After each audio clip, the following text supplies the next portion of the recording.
A pesar que estoy constantemente escuchando leyendas negras en contra de la iglesia y acusaciones absolutamente ridículas y desquiciadas, y en consecuencia debería estar acostumbrado a cualquier tontera, tengo que confesar que me sorprendió un poco cuando una lectora de Así Prensa de México, a través de un post en mi página en Facebook, me dijo que una pariente suya había llegado alarmada a la casa diciendo que había visto en un noticiero que la Iglesia Católica iba a imponer un impuesto a los católicos y el católico que no pagara el impuesto iba a ser expulsado de la iglesia. Una cosa completamente descabellada. Me preguntaba si esto era verdad y le dije, mira, no, es absolutamente absurdo y falso. Y decía, bueno, mi pariente insiste en que es una antigua ley y que la iglesia la ha despolvado y que la va a aplicar a toda la gente. Bueno, esta idea completamente descabellada, completamente ridícula y absurda, ya comprendo qué origen tiene. Tiene su origen en una decisión tomada por la Iglesia Católica en Alemania frente a aquellos que dejan de pagar el impuesto que pagaban al Estado al reconocerse como católicos. Entonces, voy a explicar la situación alemana que se refiere exclusivamente a Alemania y que ha sido manipulada completamente. Y justamente el hecho de que esta hermana, lectora de Así Prensa, diga que hubo esta locura, ¿no? Esta idea totalmente loca. Es obvio que cuando uno encuentra este tipo de afirmaciones, es que de qué manera esta persona debe haber escuchado la noticia o de qué manera debe haber sido presentada por los noticieros, que esta persona creía que iban a llegar a mi parroquia, a tu parroquia, y te iban a decir, tienes que pagar un impuesto que existía antes de la iglesia. La iglesia no impone impuestos, no tiene forma de imponerlos, no tiene forma de recogerlos ni de recaudarlos. La iglesia vive de las donaciones, de las limosnas y en algunos casos de las rentas que las propiedades de la iglesia pueden dar. En América Latina, en general, esas rentas son bajas y más bien las rentas son por el ingreso de las limosnas y las donaciones, que son usualmente bajas, cuando no misérrimas, pero eso lo he tocado en otro punto de vista. Lo que sucede en Alemania ha sido presentado de esta manera. Les voy a decir de la manera como viene siendo presentado y les voy a decir la verdad. Y la diferencia está en pequeños detalles, pero que hacen toda la diferencia. Como siempre, el demonio está en los detalles, ¿no? La cosa se presenta de la siguiente manera. Desde hace unos 100 años, la iglesia, tanto católica como protestante como judías, es decir, las distintas denominaciones religiosas, crearon un sistema de recolección de fondos a través de un impuesto. Entonces, estas personas, cuando se registraban y decían yo soy católico, entonces un 8% de sus impuestos eran recaudados y luego distribuidos por el gobierno a las iglesias, de tal manera que era una forma organizada, muy alemana, de contribuir con las iglesias. En vez de estar, digamos, poniendo donaciones o pasando un cepillo, el Estado hacía de recolector y luego reparte a las distintas denominaciones en proporción al número de seguidores y restándole el costo de administración. O sea, el Estado tiene que hacer papeleos, tiene que recoger el dinero, tiene que recaudarlo, contarlo, cuantificarlo, depositarlo, etcétera, etcétera, ¿no? Entonces, los costos administrativos los descuentan de esta suma. Pero eso hace que las denominaciones religiosas en Alemania, un país que es el tercero o cuarto más rico del mundo, sean denominaciones religiosas que cuentan con muchos recursos económicos. Recursos económicos que por lo demás se administran de manera tremendamente generosa. Todo el mundo en América Latina que tienen algún apostolado sabe que muchos de esos apostolados dependen de donaciones de Alemania, tanto o más que de donaciones de Estados Unidos, que tiene un número mucho mayor de católicos y que es un país todavía más rico, ¿no? Entonces, la cosa ha sido presentada de esta forma. Como muchos católicos están abandonando la Iglesia católica ha decidido que la manera de detener esa hemorragia es amenazando a la gente que si es que ellos dejan de pagar ese impuesto, es decir, dicen no soy católico y en consecuencia no voy a pagar ese impuesto, estas personas se les niegue la recepción de los sacramentos o de las celebraciones de las misas. Entonces vemos acá una iglesia mezquina, desesperada por mantener a los fieles, que está dispuesta a pasar esta vergüenza de decirles, entonces si no pagas, no te doy los sacramentos que fueron dados por Jesucristo de manera gratuita para la salvación del mundo.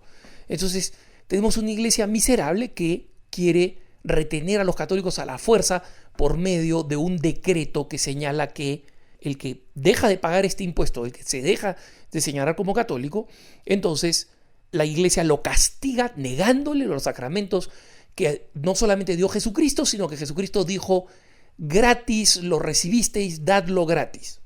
Esa es la imagen. Muy bien, esa es la imagen. Ahora les digo la verdad. La verdad es la siguiente. Los alemanes no se pueden librar de ese impuesto del 8%. Si alguien se declara ateo, ese impuesto se paga y ese impuesto se dedica a otras cosas seculares, instituciones seculares, por ejemplo la Cruz Roja, a la que el Estado alemán le da el dinero. En consecuencia, no hay una discriminación de impuestos, es decir, que los creyentes pagan un impuesto y los no creyentes no lo pagan. No es así.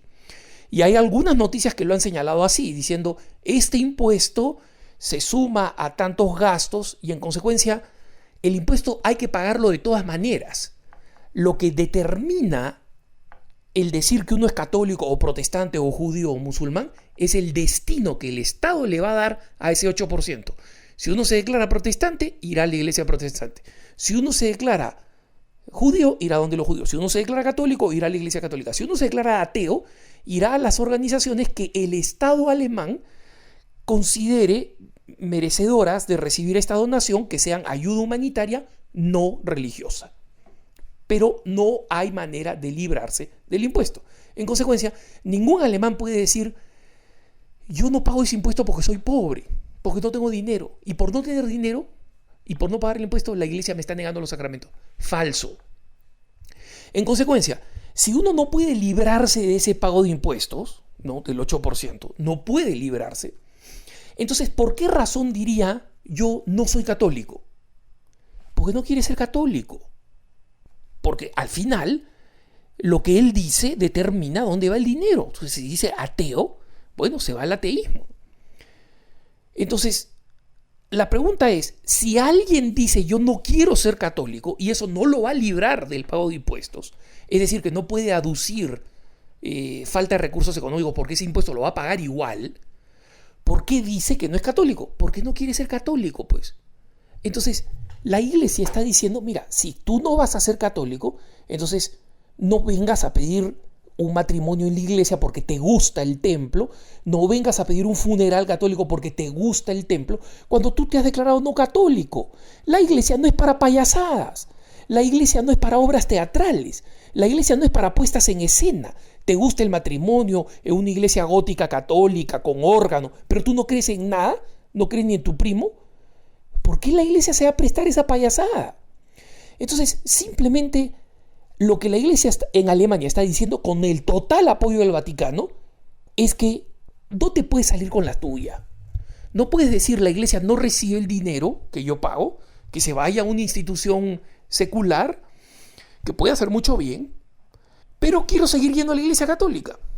Por si acaso, la comunión y la confesión, una persona que se arrepiente, la va a recibir, nadie la va a negar.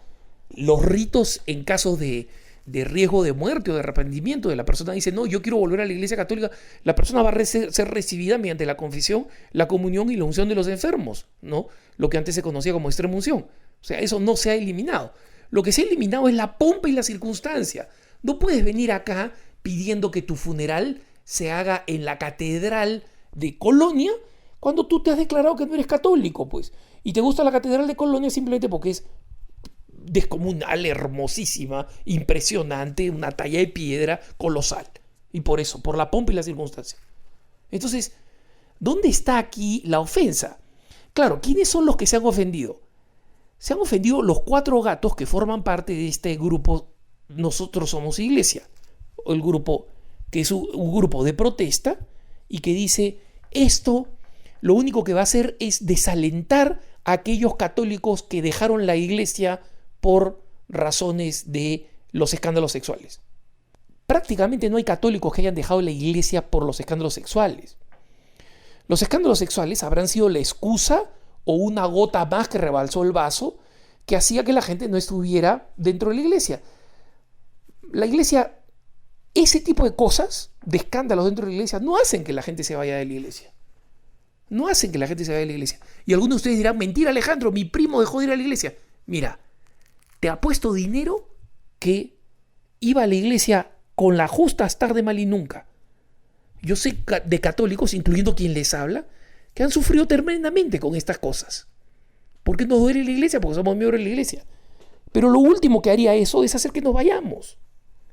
Porque es como decir, ¿sabes qué? Me voy de mi familia porque tiene problemas. Cuando justamente se demuestra el amor, la membresía, la pertenencia a una familia, cuando los problemas surgen. Ahí se ve quién es quién. Entonces, que digan no, que esos escándalos espantan a la gente de la iglesia, mentira. No espantan a la gente de la iglesia. Sí fortalecen los prejuicios de aquellos que podrían acercarse, pero que no están cerca. Es un problema, es cierto. Pero esas personas que se han ido de la iglesia por los escándalos sexuales, si se han ido, ¿qué les importa que ahora no puedan recibir la comunión? ¿Qué les importa? Si se fueron. ¿Se dan cuenta, no? ¿Por qué les molesta que la iglesia diga, oye, ¿sabes qué? No puedes recibir estos beneficios porque te fuiste de la iglesia, y como te fuiste, entonces es un reconocimiento mutuo. Tú estás diciendo, me fui de la iglesia, y entonces yo, como iglesia, te digo, te fuiste de la iglesia. Es simplemente un reconocimiento mutuo. Pero no quiero pagar los impuestos a la iglesia, quiero que el dinero se vaya a otro lado. O sea, ni siquiera, como digo, es que uno pueda librarse de pagar ese impuesto. No. Es una decisión de que la plata se vaya a otro lado. Quiero castigar a la iglesia católica. Quiero que la iglesia no reciba mi dinero.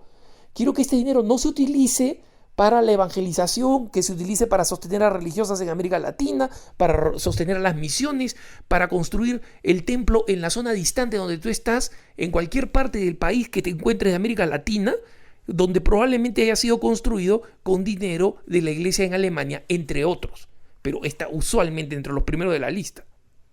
Entonces, simplemente lo que está sucediendo ahora es que se están sincerando las cosas, y al que no le guste, mala suerte. Mala suerte. La decisión está muy bien tomada. Los que dicen, ve largo de la iglesia y quieren pegar un portazo, que lo peguen, pero que cobren la cuenta, que paguen las consecuencias. Te vas de la iglesia, te fuiste pues. Te fuiste. Si quieres volver, vuelve, te vamos a recibir. Pero tienes que decir, quiero volver, y tienes que cambiar tus modos de actuar. Que tengas un buen día.